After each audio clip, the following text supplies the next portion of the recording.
Bien, mesdames, messieurs, je vous propose de vous installer rapidement parce que la séance commence à 20h. On a pris l'antenne. Ok, Madame Egal.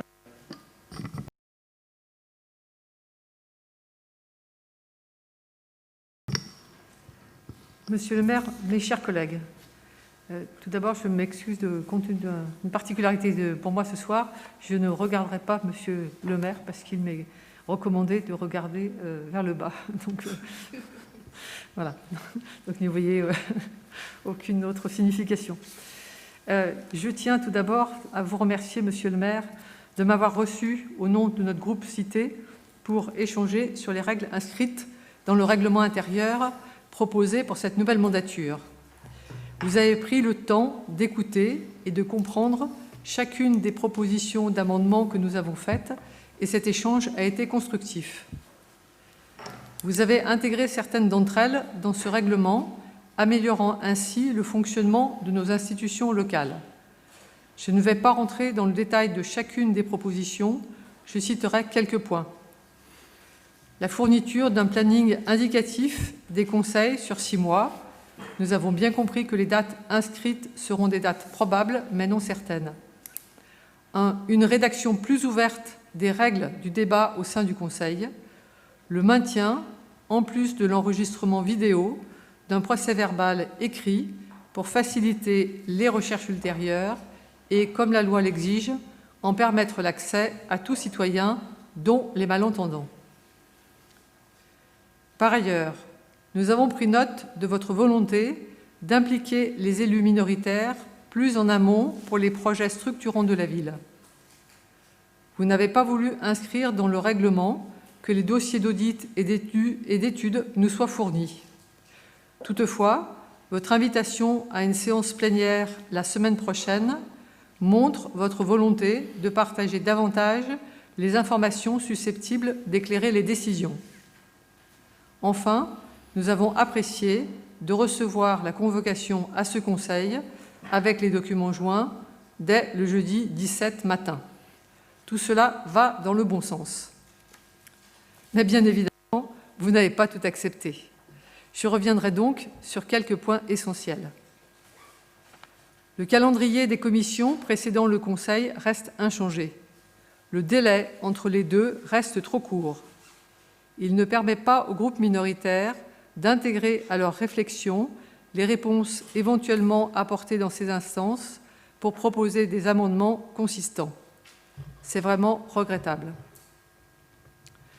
Concernant le débat d'orientation budgétaire, nous demandions à disposer d'un bilan de l'état physique et technique de nos équipements et installations publiques, ainsi qu'un bilan de leur taux d'utilisation pouvant justifier des extensions, rénovations ou constructions au regard de l'évolution de la démographie. Comment débattre sur les investissements sans ces informations? Cette demande a été rejetée. Nous regrettons également que les propositions visant à améliorer la démocratie participative n'aient pas reçu de votre part un écho favorable. Nous proposions qu'un administré ou un représentant d'association puisse poser une question orale en conseil municipal et que la réponse apportée puisse être inscrite au PV. Ceci aurait permis de faire émerger de nouvelles idées et d'améliorer la participation citoyenne. Enfin, nous restons à la recherche de solutions pour établir une meilleure équité quant à notre visibilité dans les médias de la ville. Elle est limitée à ce jour à une prise de parole sous forme d'une courte tribune 5 fois par an dans le magazine papier de Viroflay. Or, ce journal n'est plus le seul véhicule de l'information vers nos concitoyens. La page Facebook de la ville, Twitter, le Facebook Live sont autant de moyens utilisés par la municipalité pour atteindre les Viroflaysiens. Comment permettre aux groupes minoritaires de s'exprimer à proportion équitable dans l'espace numérique? À minima, il est indispensable d'améliorer notre visibilité sur le site de la ville. D'autre part, vous acceptez de nous convier aux réunions de présentation des projets aux riverains, mais par contre, notre demande de pouvoir tenir une permanence chaque trimestre dans le local du marché a été rejetée. Enfin, la pandémie interdit au public d'être présent lors des conseils. Lorsque les CM étaient ouverts au public, une fois le conseil terminé, les personnes présentes pouvaient vous soumettre une question. Cet échange était hors conseil, ne donnait pas lieu à débat au sein du conseil, n'était pas inscrit au PV. Tant que les conseils sont maintenus en vidéo, comment comptez-vous donner la parole au public? Les séances périodiques de Facebook Live ne peuvent remplacer des questions en présence de tous les élus. En résumé, vous l'aurez compris, nous vous remercions pour les améliorations inscrites dans ce nouveau règlement intérieur. Mais nous restons demandeurs d'autres avancées démocratiques, conformément à nos propositions de campagne qui se trouvent dans le nom de notre liste, puisque le C signifie citoyenneté. Voter pour signifierait que ce règlement intérieur répond à toutes nos attentes, ce qui n'est pas le cas.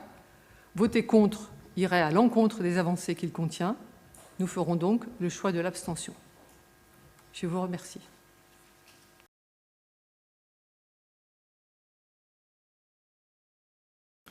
Bien. Monsieur Florence?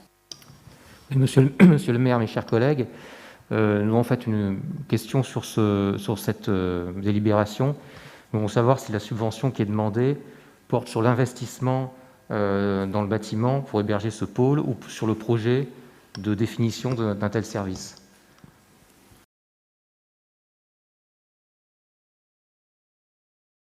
Monsieur Florence? Monsieur le maire, mes chers collègues, nous avons bien compris que la pandémie faisait partie des cas de force majeure selon le contrat établi avec Opalia et que dans ce cas, le délégataire n'en a assumé l'impact qu'à hauteur de 30 000 €. Nous avons compris que les travaux ont bien repris en juillet et qu'en tout état de cause, cette subvention exceptionnelle se limitait à la période couverte par la loi d'état d'urgence sanitaire. De plus, la négociation a permis de limiter la prise en charge essentiellement au coût de location des matériels immobilisés et au surcoût des protections nécessaires. Cette subvention de 430 000 € doit être versée au plus tard à la livraison. Faisant l'objet d'une délibération en 2020, donne-t-elle lieu à un budget modificatif? Le projet de piscine est un investissement de 16 millions d'euros, encadré par un contrat avec des clauses précises et pointues. Il était convenu qu'un comité de gestion serait spécifiquement mis en place pour en contrôler la bonne exécution. Ce comité est-il en place et si oui, est-il possible d'en connaître la composition?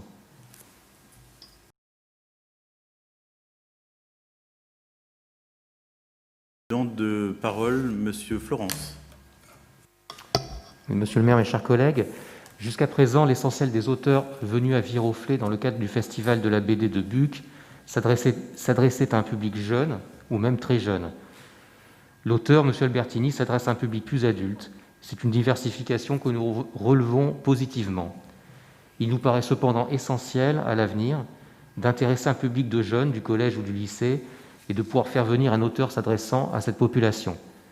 Ce souhait de pouvoir s'adresser à un public varié suivant les années nous a été exprimé en commission. C'est une demande que nous avions faite ces dernières années. Nous serons donc attentifs à sa concrétisation.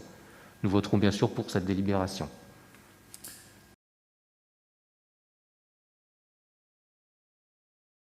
Titre de demande de parole, Monsieur Florence et Madame Chopard. Monsieur Florence. Monsieur le maire, mes chers collègues, l'enquête qualité transmise par QPark est peu convaincante. 44 personnes seulement ont répondu cette année, contre 80 l'an dernier. De plus, QPark a modifié la méthode de calcul et leur présentation, et en appliquant les mêmes règles et la même présentation que l'an dernier, le niveau de satisfaction est en réalité en baisse. Autre point, l'intéressement de la ville porte uniquement sur le chiffre d'affaires, alors que QPark a une forte marge. En commission, vous aviez évoqué un pourcentage sur cette marge. Nous serons favorables au principe d'un tel intéressement. Nous notons également la très faible augmentation du nombre d'abonnés dans le parking de la médiathèque. 4. Nous allons devoir prochainement renouveler la DSP. Il nous faudra nous préparer en tirant les enseignements de la délégation actuelle, mais aussi de la configuration des parkings. Par exemple, en tenant compte de la petite capacité du parking de la médiathèque, Comment intéresser un délégataire à sa gestion? Ne faut-il pas faire un marché en se rapprochant des villes voisines? Au vu de la faible satisfaction, la recherche d'autres candidats sera nécessaire afin que le service rendu soit à la hauteur des souhaits de la ville.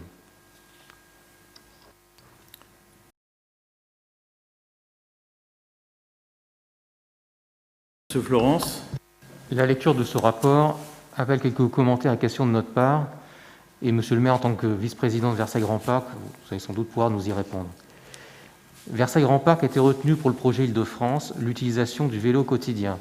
Comment la ville de Viroflay s'inscrit-elle dans cette démarche? Sur le thème de l'habitat, il est dit qu'en 2019, VGP s'est portée garante pour les bailleurs sociaux à hauteur de 13 millions d'euros, ce qui correspond à 150 logements sociaux, dont plus d'une centaine sur Bougival. Nous avions dit que VGP ne finançait plus le logement social et ne garantissait plus les emprunts des bailleurs depuis janvier 2017. Qu'en est-il en 2019 et également en 2020?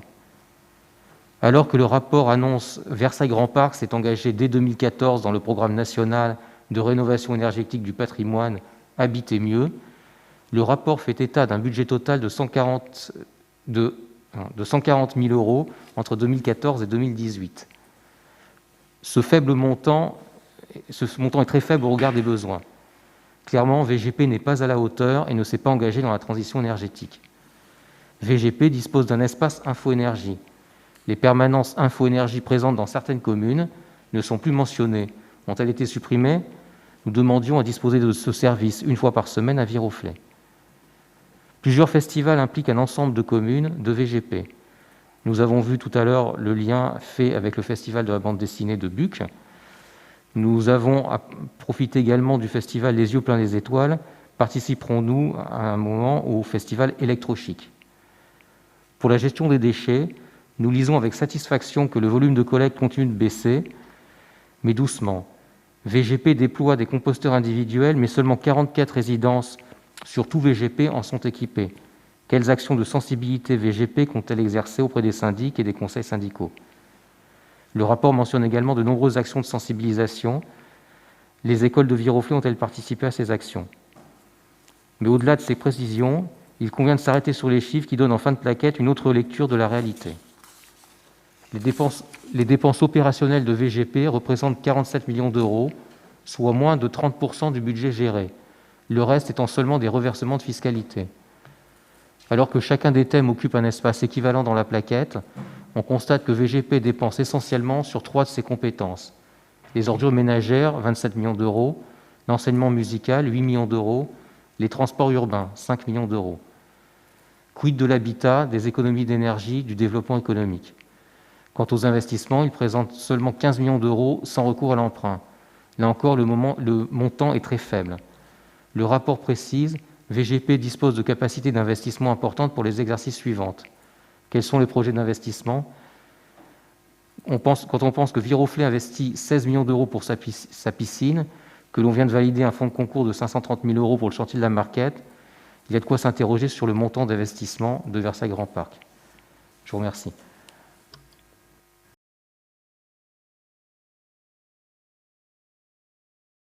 Florence, peut-être de lire sa question et j'essaierai d'y répondre.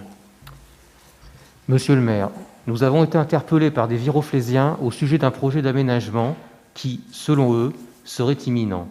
Il s'agirait d'un projet de centre qui prolongerait la rue du Pont des Chasses, actuellement en impasse, pour rejoindre l'avenue du Général Leclerc. Nous n'avons pas connaissance à ce jour du lancement d'un tel projet. Tout au plus, nous avons noté lors du PLU, établi en 2013, qu'une réservation était faite sur cet espace en vue d'un accès futur. Quel est le projet de la ville? Sa mise en œuvre est-elle réellement lancée? Dans l'affirmative, s'agit-il d'une sente interdite aux voitures ou d'une nouvelle route?